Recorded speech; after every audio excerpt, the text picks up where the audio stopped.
गणमान्य वरिष्ठजन, सहकर्मी, प्रिय विद्यार्थी और सभी श्रोतागणों को मैं सुमन डुडेजा अभिनंदन करती हूँ। आज हम आत्माराम सनातन धर्म कॉलेज की नाट्य संस्था रंगायन और NSD national school of drama जैसे सभी जानते हैं कि सहयोग से आयोजित नाटकों के मंचन की प्रथा को आगे बढ़ाते हुए आज की संध्या श्री उत्पल दत्त द्वारा रचित नाटक दिल्ली चलो का मंचन दर्शन करने के लिए एकत्रित हुए हैं। सही कहा गया है, नाट्यलेख एक मूल रचना है जिसे रंगकर्मी अपनी कला से मंच पर साकार करता है। आधुनिक काल के आगमन के साथ ही हमने सामाजिक, राजनैतिक ही नहीं साहित्यिक चेतना का उदय होते हुए देखा है। कई वरिष्ठ नाट्य लेखकों ने ऐतिहासिक आलेखों की तरफ रुझान किया, जिनमें कुछ रचनाएं आज के समाज का प्रतिबिंब नजर आती हैं। यही एक छोटा सा प्रयास इस मंच पर है और इन्हीं में बहुचर्चित नाटक सीढ़ियां हैं, जिसकी रचयिता हमारे वरिष्ठ माननीय अतिथि जी हैं। आप हिंदी रंगकर्म के उन विशिष्ट वरन नाटककारों में से एक प्रमुख रचनाकार हैं, जिन्होंने न केवल बहुत दिनों तक अपनी नाट्य संस्था शतरूप चलाई, बल्कि अभिनय और निर्देशन का दायित्व भी निभाया।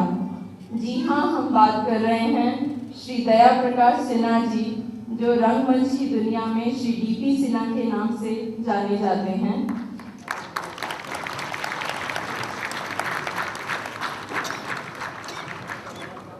उनसे निवेदन है कि आमंत्रित करने पे वे मंच पर पधारें। आपके नाटकों का मंचन देश विदेश में सराहा गया है। आपकी रचनाओं में दूरदर्शिता का एहसास होता है।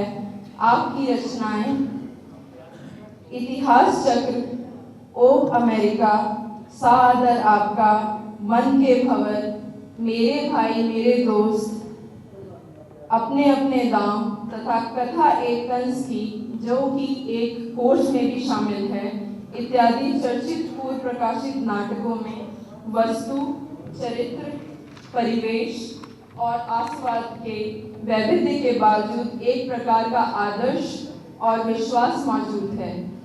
आपको कई सम्मानों से नवाजा गया, जिनमें से प्रमुख अकादमी award, which is the highest award for playwriting by संगीत नाटक अकादमी न्यू दिल्ली, लोहिया साहित्य सम्मान, साहित्य भूषण, अकादमी पुरस्कार, साहित्यकार सम्मान इत्यादि शामिल हैं।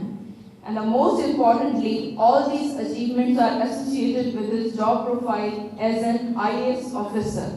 Yes, he recently got his retirement from Indian Administrative Services and has long been associated with Administration of Institution of Art and Culture. So may I request Mr. D.P. Sinha to join on. आज उनको felicitate करने के लिए मैं हमारे श्री जयदेव तनेजा जी को आमंत्रित करना चाहूँगी।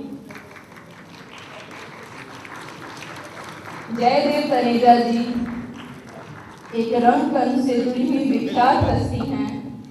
ना ही वो एक विख्यात हस्ती हैं, पर वो इस रंगायन के जन्मदाता भी हैं। उन्हें हम पूर्व सहकर्मी नहीं, आज के सहकर्मी भी मानते हैं। उन्हीं के कमलों पे हम रंगायन का संचार कर रहे हैं आजकल। And to facilitate doctor Taneja, I would like to invite doctor Rishi on stage. आज हमारे प्रधानाचार्य जी से उनको मान दिलवाने कि मैं आपको दे ये तो आप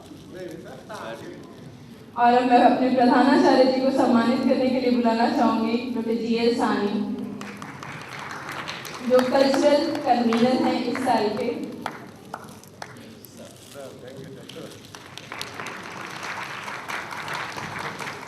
हमारे बीच एक और हस्ती हैं सतीश आनंद जी,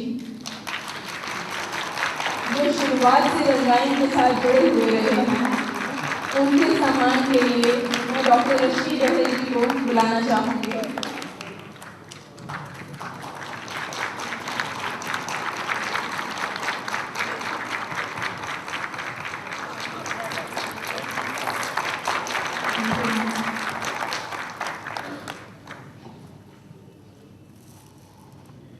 रंगाइन नाट्य संस्था के संयोजक वर्ष 2009 के श्री राजवीर सिंह जी हैं, जो अपने पिता के अस्वस्थ होने के कारण यहाँ हमारे साथ आज सम्मिलित नहीं हो सके, परंतु इस नाट्य मंचन का श्रेय उन्हीं के परिश्रम को जाता है।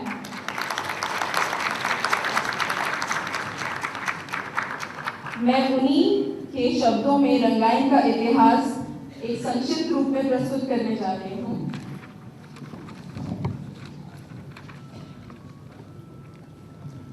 आत्माराम सनातन धर्म कॉलेज की नाट्य समिति रंगाइन की स्थापना सन 2003 में डॉक्टर जयदेव तनेजा के द्वारा की गई, जिसका निर्देशन श्री सतीश आनंद जी ने किया।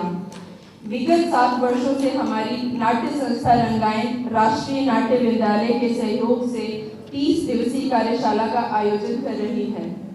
रंगाइन ने सन 2003 में शरद जोशी के नाटक एक था गदा, सन 2004 में भीष्म सानी के नाटक मुआवजे, सन 2005 में बादल सरकार के नाटक बल्लभपुर की रूपकथा, सन 2006 में ग्वालियर के नाटक कौवा चला हंस की चाल और सन 2007 में अजय शुक्ला के नाटक ताजमहल का टेंडर एवं सन 2008 में नाटक दो कौड़ी का खेल का मंचन सुप्रसिद्ध निर्देशक सतीश आनंद जी एवं दानिश इकबाल के निर्देशन में किया गया है। पुनः इस वर्ष रंगाइन के तत्वाधान में राष्ट्रीय नाट्य विद्यालय के सहयोग से 30 दिवसीय कार्यशाला का आयोजन हुआ है। लोकप्रिय एवं वरिष्ठ रंगकर्मी श्री अखिलेश खन्ना ने हमारे विद्यार्थियों को अभिनय एवं रंगमंच के विविध आयामों को प्रशिक्षण दिया है। श्री अखिलेश खन्ना, माफ कीजिएगा, श्री अखिलेश खन्ना जी, जो आज के नाटक के निर्देशक हैं, उन्होंने रंगकर्म से अब अंधे के हमारे विद्यार्थियों को कार्यशाला के अभ्यंतर न केवल कला की बारीकियों को ज्ञान कराया, वरन उनकी प्रतिभा को निखारकर उन्हें आत्मविश्वास से भरकर एक नई दृष्टि प्रदान की। आज 23 नवंबर 2009 को हम उत्पल दत्त द्वारा लिखित नाटक दिल्ली चलो का मंचन करने जा रहे हैं, जिसका निर्देशन श्री अखिलेश खन्ना जी द्वारा किया गया है। बिना किसी विलंब के अब हम नाटक की शुरुआत करने जा रहे हैं। आप नाटक देखने के बाद ये खुद महसूस कीजिए ये कितना आज की जिंदगी के पास है, और इसमें आपको पुराने दिनों में नेताजी सुभाष चंद्र बोस और आईएनए की कुछ यादें उमड़ती नजर आएंगी। धन्यवाद।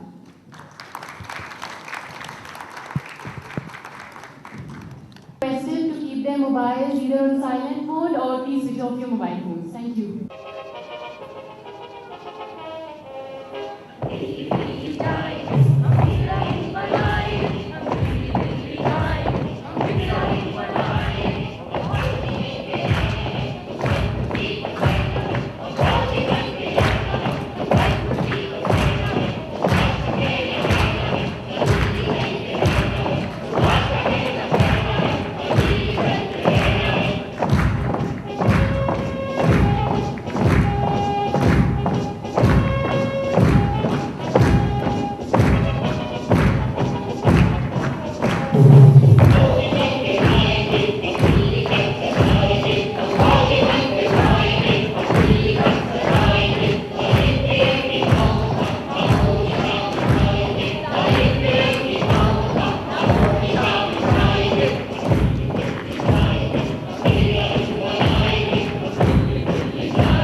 नाम मोहम्मद जामान कियानी है।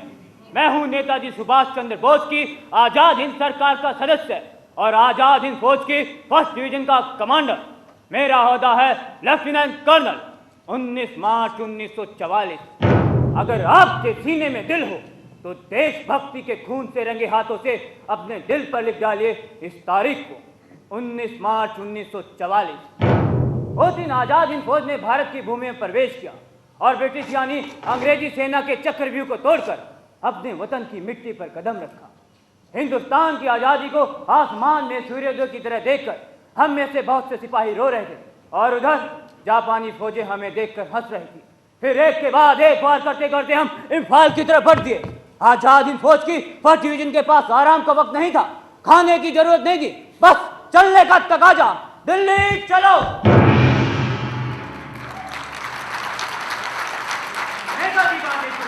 हम चल रहे थे और एक एक मुठभेड़ के साथ ब्रिटिश 19 डिवीजन को तितर बितर होकर भागते हुए देखकर चिल्ला रहे थे। सुभाष के चंद सिपाहियों को देखकर यह हालत, अब तो नेताजी खुद आ रहे हैं, तब क्या हिंद महासागर में कूद कर जान बचाओगे। 19 नवंबर को ब्रिटिश डिवीजन को तितर बितर कर आजाद हिंद फौज मणिपुर पहाड़ी के खानदेन चामलाइन गांव तक बढ़ गई। युद्ध से पहले की एक शाम को जनरल कबाबे ने नेताजी को कहा था, नेताजी बोस, आपकी आजाद हिंद फौज तो व्यापक हिंदुस्तानियों से बनी है, क्या ये हिंदुस्तानी लड़ना जानते हैं। नेताजी ने कहा, जनरल कबाबे, आरा कान में मायू नदी के किनारे मेजर मिश्र के नेतृत्व में सुभाष रेजिमेंट की बहादुरी को आप भुला सकते हैं, मैं नहीं। ये आपने कैसे सोच लिया कि हिंदुस्तानी सिपाही आपसे बहादुरी का मुफ्ती सर्टिफिकेट लेने के बाद मुक्ति युद्ध शुरू करेंगे। ऐसा सोचने की आपने हिम्मत कैसे की। मतलब समझे आप जापानी आजाद हिंद फौज को तोड़ना चाहते, क्योंकि उन्हें सचमुच में डर था कि कहीं आजाद हिंद फौज अंग्रेजों को भगाकर जापानियों को ये न कह बैठे कि दूर हटो जापानियों, ये देश हमारा है। उसी साजिश का पता हमें मणिपुर में आकर फिर से मिला। 3 दिन के अंदर आधा पहाड़ी इलाका आजाद हिंद फौज ने आजाद कर दिया। उसके बाद पूरा एक महीना हम खानदेन लाइन पर बैठे रहे। आप यकीन करोगे, पिछले 1 महीने से जापानी जनरल यामामोतो के हुक्म के मुताबिक आजाद हिंद फौज को कड़ा आदेश है कि आजाद हिंद फौज एक कदम भी आगे ना बढ़े। ये है जनरल यामामोतो, 33 नंबर जापानी डिवीजन के कमांडर। अब हमारे ये चामल गांव उनका डिवीजन ऑफिस है। आजाद हिंद फौज का डिवीजन ऑफिस खांजल में है। इन्होंने कई बार कहा कि कर्नल कियानी, आजाद हिंद फौज का डिवीजनल ऑफिस भी चामलगांव में ही होना चाहिए, इससे काम में आसानी होती है। मेरे साथ हैं मेरे सहकारी आजाद हिंद फौज के 2nd गेरिला रेजिमेंट के major Pritam Singh. Colonel Kiani, commander first division Azad Hind Fauj, report करने के लिए हाजिर सर। कई दिनों से आप हमसे मिलना चाहते थे, हम जरा काम में उलझ गए थे, कहिए क्या बात है। आजाद हिंद फौज जानना चाहती है उसे क्यों आगे नहीं बढ़ने दिया जा रहा। हर ऑफिसरों को क्रिटिसाइज करना एक जुर्म है। माफी चाहता हूं सर, आजाद हिंद फौज के पास राशन नहीं है, दवाइयां नहीं है, माल ढोने के लिए घोड़ा या खच्चर कुछ भी नहीं, और दूसरी तरफ जापानी फौजों के लिए शाही इंतजाम है। ये आरोप बिल्कुल गलत है, ये एक साजिश है और नेताजी बोस खुद इस साजिश के नेता हैं। जनरल बहादुर, आपसे मेरी गुजारिश है कि आप नेताजी पर इस तरह का इल्जाम ना लगाएं। नेताजी बोस जापान विरोधी एक दूसरी सरकार बनाने की कोशिश कर रहे हैं। पिछले 24 मार्च को रंगून में नेताजी ने यह ऐलान कर दिया था कि जैसे ही हिंदुस्तान का कोई भी इलाका आजाद होगा, वहां पे आजाद हिंद फौज की सरकार कायम की जाएगी, जापानी को हुकूमत की बागडोर नहीं दी जाएगी। हालांकि जापानी भी अपना खून बहा रहे हैं। आप खून बहा रहे अपने स्वार्थ के लिए। चीन, इंडो चीन, बर्मा, फिलिपाइन की हालत देखकर क्या किसी को यकीन होगा कि हिंदुस्तान की आजादी के लिए आपकी कितनी सिरदर्दी है। आप चाहते हैं कि अंग्रेजों के जाने के बाद आप हिंदुस्तान का खून चूसें, और इसमें अड़चन डाल रहे हैं आजाद हिंद फौज और नेताजी। आजकल सुभाष बोस अपने भाषण में कहते हैं कि अगर हिंदुस्तान में इंकलाब आ जाए तो एक भी जापानी हिंदुस्तान में घुस नहीं पाएगा। मतलब हम जानते हैं आपके हिंदुस्तानी जापानियों की तरफ उल्टा अपनी बंदूकें घुमा देंगी। खुला वे ऐसी बातें कहना चाहते हैं। मेरी बात अभी तक खत्म नहीं हुई है। जिनके कमांडर साफ साफ कहते हैं कि वो जापानी को घुस नहीं देंगे, हम उनको लड़ने की इजाजत नहीं दे सकते। तो बात को कोई आगे बढ़ाने में फायदा नहीं है सर। आपका वक्त बर्बाद करने के लिए मैं माफी चाहता हूँ। बताए तुम्हारे यार सारे मेरे हुक्म के वगैरह कहां जा रहे हैं? मैंने सोचा क्या आपको कहते हैं या नहीं? आप में तो मिलिट्री डिसिप्लिन नाम की कोई चीज नहीं है। मेरे पेशेंस का इतना इम्तिहान ना लें। मैंने सोचा अगर आप आजाद हिंद फौज को किसी काम की जिम्मेदारी नहीं सौंपेंगे तो। मेरे कहने के बजाय आपने कैसे सोच लिया कि काम की जिम्मेदारी नहीं है? काम है। मैप देखिए, आप इस वक्त खांजल गांव में हैं। आपके गेरिला रेजिमेंट के स्पेशल स्क्वाड को लेकर ये पहाड़ियां और इन जंगलों को पार कर कर पालेल शहर में ब्रिटिश लाइन को छोड़कर बिल्कुल ब्रिटिश कब्जे वाले इलाके में जाना है। वहां बना है अंग्रेजों ने अपना एक हवाई अड्डा और वही है उनका कनेक्टिंग सेंटर। आपके गेरिल्ला को हुक्म दिया जाता है कि आपको उस हवाई अड्डे को उड़ाना है 1 मई को। 15 दिन के अंदर अगर चुनिंदा गेरिल्ला को एक स्पेशल स्क्वाड बनाना संभव ही हो जाए तो अंग्रेजों के पीछे 60 मील अंदर घुसने के बाद हमारे गेरिल्ला लौटेंगे कैसे? हाँ, हम लौटेंगे कैसे? लौटने की कोई जरूरत नहीं है। 29 अप्रैल को जापानी फौज जबरदस्त हमला करते हुए पालेल शहर में घुस जाएगी। 1 मई की 2 दिन के अंदर वहां पहुंचकर आपके गेरिल्लाओं को बचा लेंगे। जापानी फौज अगर वक्त पर आगे ना बढ़ी तो हमारे फौजी मारे जाएंगे जनरल यामामोतो। जापानी फौज 29 अप्रैल को आगे बढ़ेगी तो जा रहे हैं गेरिल्ला? हाँ सर, बस एक शर्त है, जापानी फौजें वक्त पर आगे बढ़े। जरूर। अगर इजाजत हो तो कहूं, हाँ। मैं आजाद हिंद फौज के 2nd गेरिल्ला रेजिमेंट का कमांडर पालेल हवाई अड्डे को उड़ाने का काम मैं लेता हूं। मेजर सिंह, आपने अच्छी तरह से सोच लिया है? जी हाँ, मैं वचन देता हूं 1 मई को हवाई अड्डा उड़ जाएगा। उसके बाद आप निकलोगे कैसे? जापानी तो आएंगे कह रहे थे। अगर न आए तो? अगर ब्रिटिश लाइन को भेद कर अंदर ना पाए तो? फिर मरूंगा। नेताजी ने तो कह दिया है कि दिल्ली चलो, और अगर ना हो सके तो वतन की पाक मिट्टी को अपने खून से सींचो और मर जाओ। मर जाऊंगा सर। कितने आदमियों को लोगे? मनी मन में लिस्ट बना रहा था, सब हो जाएगा। खान चलिए, नेताजी को रेडियो टेलीफोन से खबर करनी है। मेजर प्रीतम सिंह, आपने तो सीधे आग में ही छलांग मार दी। कहीं गेरिल्ला की जान को लेकर आपने जुआ तो नहीं खेला? यूं बैठे रहने से भी क्या फायदा हो रहा है सर? हिंदुस्तान की आजादी के लिए कौन सी कामयाबी हासिल हो रही है? इसके बाद 3 दिन तक चलती रही हमारी तैयारी। गेरिल्ला रेजिमेंट के 350 गेरिल्ला में से 6 जनों को चुनने का काम हमने तुरंत नेताजी के साथ संपर्क किया। Hello blue star, red Bobby calling. Hello blue star अर्थात नेताजी के दफ्तर से तुरंत जवाब मिला। इधर 6 गेरिल्ला को चुन लिया गया। 2nd lieutenant Irfan Ali Khan. Yes sir. Sub officer Shagun Lal Chaudhary गेरिल्ला।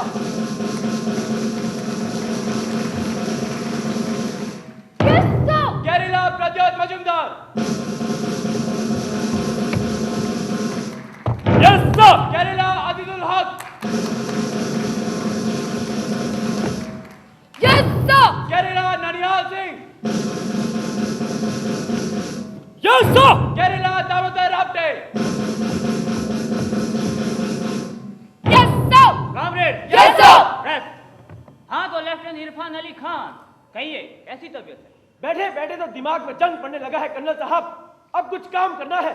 सुनकर बदन में जान आ गई। बली की लड़ाई में कंधे पे जो गोली लगी थी वो ठीक हो गई? हाँ, करीब करीब। मुक्का बुक्का चला लेंगे। अब के मिशन में उसकी जरूरत पड़ सकती है लेफ्टिनेंट। अंग्रेजों को देखते ही कंधे का दर्द ठीक हो जाता है कर्नल साहब। मुक्का तो आराम चला लूंगा। Sub officer Shakuntala Chaudhary, yes sir. क्या आप रेडियो टेलीफोन का काम भी जानती हैं? जी हाँ, अराकान में वही मेरा मुख्य काम था। गेरिल्ला प्रद्योत मजुमदार, सर। इस मिशन के सबसे कठिन काम के लिए नेताजी ने चुना है आपको। नेताजी ने खुद?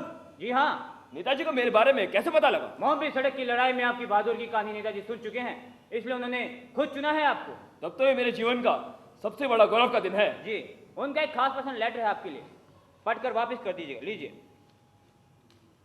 नेताजी ने लिखा है? उन्होंने खुद लिखा है मुझको? जी हाँ। आजीजुल हक, यस सर। क्या आप चित्र बनाते हैं? कहाँ के रहने वाले हैं? थोड़ा बहुत बना लेता हूँ सर, मैं बंगाली हूँ। ओ मुंडा गाना भी बड़ा चंगा गांदा है। ननिहाल सिंह, आपसे जब पूछा जाए तभी जवाब दें। सुना है कि आप मैप बनाने में एक्सपर्ट हैं? ओ साले ने आज जो बनाया है उन्होंने तो देखिए सर, एक तो आवाज भी कुड़ियों वाली तो चित्र भी कुड़ियों दाई बनाना। ननिहाल सिंह, अब जब पूछा जाए तभी मुंह खोलेगा। सही बात है। हाँ, आपके पॉकेट में क्या झांक रहा था? रुमाल, एक रुमाल है जी। लड़ाई की पोशाक के साथ रंगीन रुमाल रखने का कोई नियम नहीं है। मुझे माफ कर दीजिए सर। अजी वो तो एक यादगार की निशानी है हर वक्त। किसकी यादगार है ये रुमाल? एक लड़की की सर। वो साला पागल कहता है कि लड़की दिल जा और दुड़ी भाई ननिहाल सिंह, सचमुच? इसका चेहरा आपकी आंखों में है, असल में नहीं? मेरा इस दुनिया में कोई नहीं है सर। क्यों, क्या हुआ? कौन लड़की थी वो? सर, वही रंगून में कुछ अंग्रेज सिपाही भागते वक्त एक रात को, एक भयानक रात को, उसका नाम शाहिदा था। इतने सारे अंग्रेज सिपाहियों का जुल्म वो बर्दाश्त न कर सकी और अगले ही दिन मेरी गोद में सर रखकर शाहिदा मर गई। वो मर गई sir. Naunihal Singh, yes sir. आपकी आंखों तले दाग कैसा? उत्तरी पे दिख रहा है क्या? वो मेरे तो लग गया साला। अपनी जुबान को संभालो। सही गले जी। हुआ क्या था? मारपीट करके आए हो? हाँ जी सर। किसके साथ? कोई की सिपाही साला सुअर दी औलाद हमारे राजबिहार रेजिमेंट का पंजाबी मार था और कह रहा था कि गांधी जी ने ठीक कहा है, नेताजी ने तो हमें मौत कुएं में ढकेल दिया है। तब आपने मारपीट की? ओ की गल कर रहे हो साहब जी? वो जो मैं केले मारता तो क्या मारपीट हुंदी है? और एक तरफ तो मारी मार हुंदी है। जैसे ही मैंने कहा अबे ओ सुअर की औलाद, तूने अपनी माँ का दूध नहीं पिया है, तूने पिया है बकरी का दूध, साले ने मुझ पे हमला कर दिया। और फिर क्या होना था, तो मैंने उसकी बल्ले बल्ले कर दी थी। नौनिहाल सिंह रेजिमेंट का श्रेष्ठ बॉक्सर और मार्शल आर्ट का विशेषज्ञ। बारूद और डायनामाइट का काम भी जानते हैं? बिल्कुल जानता हूँ जी। दामोदर आपसे यस सर। सुना है कि आप एक्सप्लोसिव का काम भी जानते हैं? ओ साले नु आंदा जांदा कुछ नहीं है साहब जी, 420 करके काम चला रही है। हमारे महाराष्ट्र में एक कहावत है सर, हाथी का जितना बड़ा शरीर होता है उतना ही छोटा दिमाग। हमारे नौनिहाल का हाल भी कुछ वैसा ही है। क्या आप गाना गाते हैं? सुना है कि आप बहुत अच्छा गाते हैं। जी हाँ, सिपाही बनने से पहले मैं गवैया था। एक गाना सुनाऊं? अरे बाप रे, वही गाना जिसे गधे भी अपनी बिरादरी का समझ के गा उठते हैं। ढाचू ढाचू। नौनिहाल सिंह, अब हमें काम शुरू करना है। Yes sir. उससे पहले फरदौस मुजुमदार, आप बताइए, नेताजी का आदेश पढ़ा आपने? जी हाँ सर, ये काम यानी जो काम नेताजी ने मुझे सौंपा है, क्या मैं उसे कर पाऊंगा? क्या मेरी नब्ज उतनी मजबूत है? आदेश का पालन कीजिए फरदौस मुजुमदार। लेकिन सर मैं तो एक साधारण मनुष्य हूँ, इतने लोग रहते हुए मुझे ही क्यों? क्योंकि ये बड़े इसका- त्याग का आदेश। क्योंकि इस काम के लिए एकमात्र सही आदमी आप ही हैं। सर अब काम की बातें। Yes sir. आप लोगों को तो पता चल ही गया है, अगली 1 मई को आप सब लोग पालेल एक्शन यानी पालेल हवाई अड्डे को उड़ाने के काम पर जा रहे हैं। 4 फौजी टुकड़ियों को ब्रिटिश कंपनियों की आंखों में धूल झोंक कर 60 मील की दूरी तय करना किसी खतरे से खाली नहीं है। किसी को कुछ कहना है? अगर मरना है तो मर जाएंगे, कोई परवाह नहीं। Yes sir. जान की परवाह होती तो गेरिला थोड़ी बनते। पालेल पर 14,000 ब्रिटिश सिपाही तैनात हुए हैं। अगर स्थानीय नागा गेरिला के साथ संपर्क न कर सके, उनको अपने साथ में न ले, उनको अपने विश्वास में न ले, तो इतनी बड़ी फौज कर हवाई अड्डा पहुंचना नामुमकिन है। वो लेकिन नागा लोग तो ब्रिटिश के नाल मिलकर वो जापानी के खिलाफ लड़ रहे हैं, वो हमारी मदद क्यों करेंगे? ठीक उसी तरह जिस तरह हमें उम्मीद है कि आजाद हिंद फौज के सिपाही और नागा सिपाही हाथ से हाथ मिलाकर काम मुश्किल, करेंगे। ये बहुत मुश्किल काम है। उन्हें समझाएगा कौन? बिल्ली के गले में घंटी बांधेगा कौन? ये हमारा काम नहीं है। हम जानते हैं कि हमारा काम नहीं है, इसलिए 30 अप्रैल की रात को पोरम चुम्पांग गांव में नागा नेताओं की एक जरूरी बैठक बुलानी होगी और उस बैठक में स्वयं नेताजी बोस हाजिर होंगे। पागल, आप लोग बिल्कुल ही पागल हो गए हैं। अंग्रेजों के चुंगल में वो भी 60 मील अंदर आप नेताजी को जाने देंगे?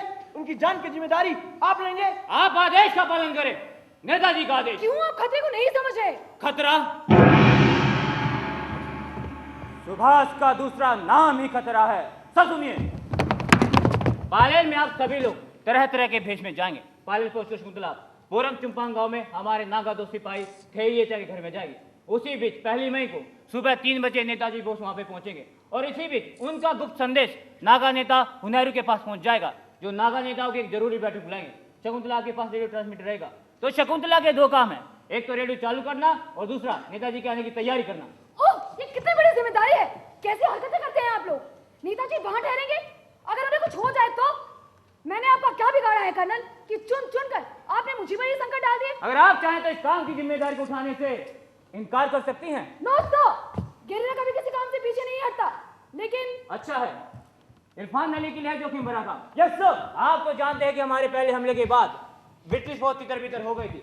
घने जंगलों में उनके अनेक सिपाही और अफसर हमारे हाथों बंदी बना लिए गए थे। इसी बीच उनके आर्मी के कैप्टन सर्वेंद्र मेहरा हमारे हाथों बंदी बना लिए गए।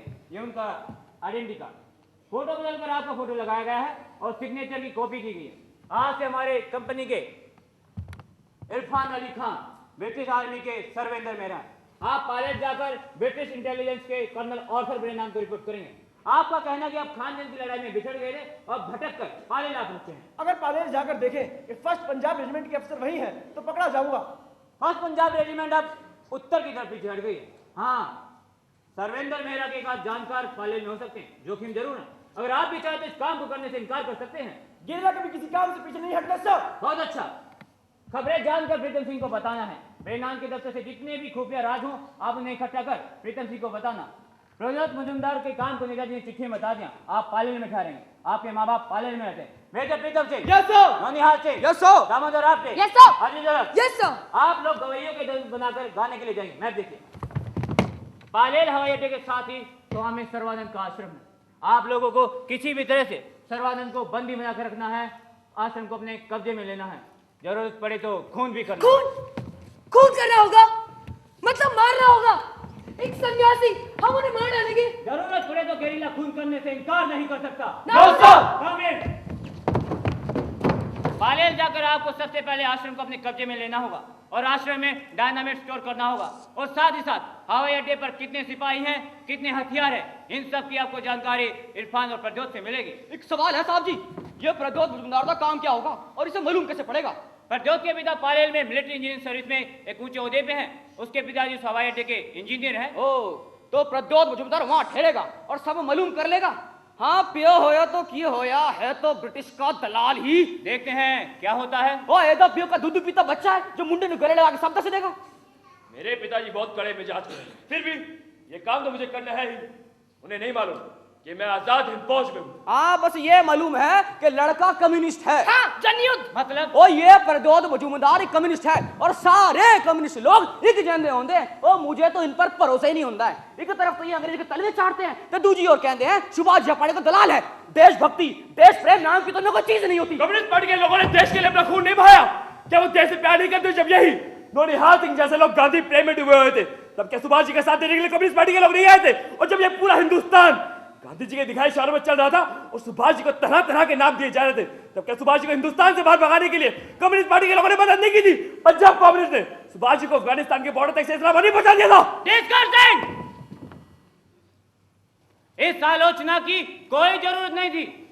1938 में अंतर्राष्ट्रीय कम्युनिस्ट आंदोलन के प्रति नेताजी ने आभार प्रकट किया था, हिंदुस्तान की आजादी में उनको सहयोग के लिए। 1941 में रोम से उन्होंने हिटलर को साफ बता दिया था कि हम हिंदुस्तानी सोवियत संघ के समर्थक हैं। रूसी जर्मन लड़ाई में आजाद हिंद फौज का इस्तेमाल मैं नहीं करने दूंगा। बार बार अपने भाषण में वो यही कहते आए हैं कि सोवियत संघ ने जो मिसाल कायम की है, हमें उसी मिसाल से प्रेरणा लेनी चाहिए। चूंकि उस वक्त प्रज्योत मजूमदार कम्युनिस्ट थे, तो इस वक्त तो ये देशद्रोही बिल्कुल गलत है।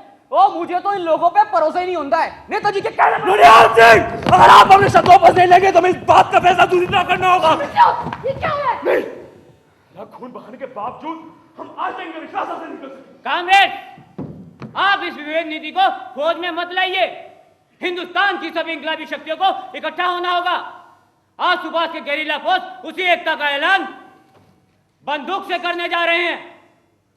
इसी संदर्भ में नेताजी के एक हाल का भाषण का मैं आपको सुनाता हूं। प्रीतम सिंह।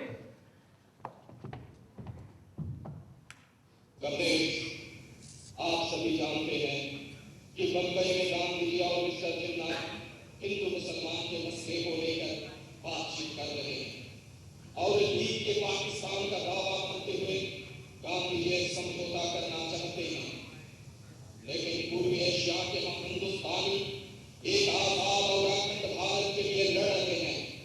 इसीलिए अंग्रेजों के साथ किसी भी समझौते से हम नफरत करते हैं।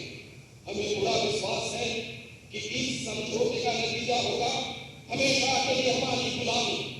इसीलिए हम हिंदुस्तान को टुकड़े टुकड़े करने की हर कोशिशों का विरोध करेंगे। हमें सोवियत देश का आदर्श मानना चाहिए। हमारे हिंदुस्तान में जितनी जातियां हैं, सोवियत देश में उससे कहीं ज्यादा है। फिर भी वे एक क्योंकि वे आजाद किसी विदेश शासकों के पालन करे उन्हें नहीं रहना पड़ता। आज लीग और कांग्रेस का यह समझौता अंग्रेजों के साथ किया हुआ एक अत्यंत घिनौना प्रस्ताव है। अगर ये हुआ तो हिंदुस्तान हमेशा के लिए एक गुलामों का देश रह जाएगा। इसीलिए अगर आप आजादी चाहते हैं तो जंग लड़नी भी होगी। अंग्रेजों की भारत से हटाना होगा। अंग्रेजों के साथ कोई समझौता नहीं। कांग्रेस आपकी आवाज, आपकी मेहनत हो, खून खून और खून। इनकलाब जिंदाबाद, आजाद हिंद जिंदाबाद।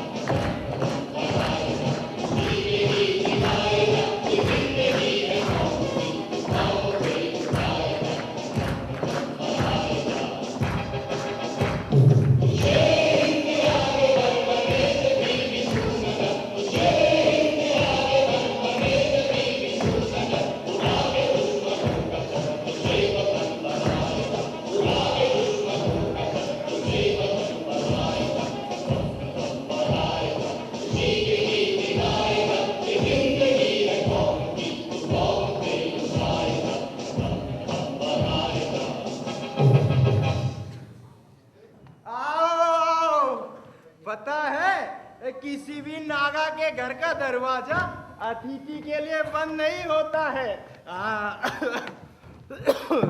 तुम लोग शायद किसान हो। जी हाँ। हाँ, देख कर ही पता चलता है काफी दूर से चले आ रहे हो। हाँ बाबा। मीलों से आ रहे हैं बाबा और जा रहे हैं वांगजिंग। और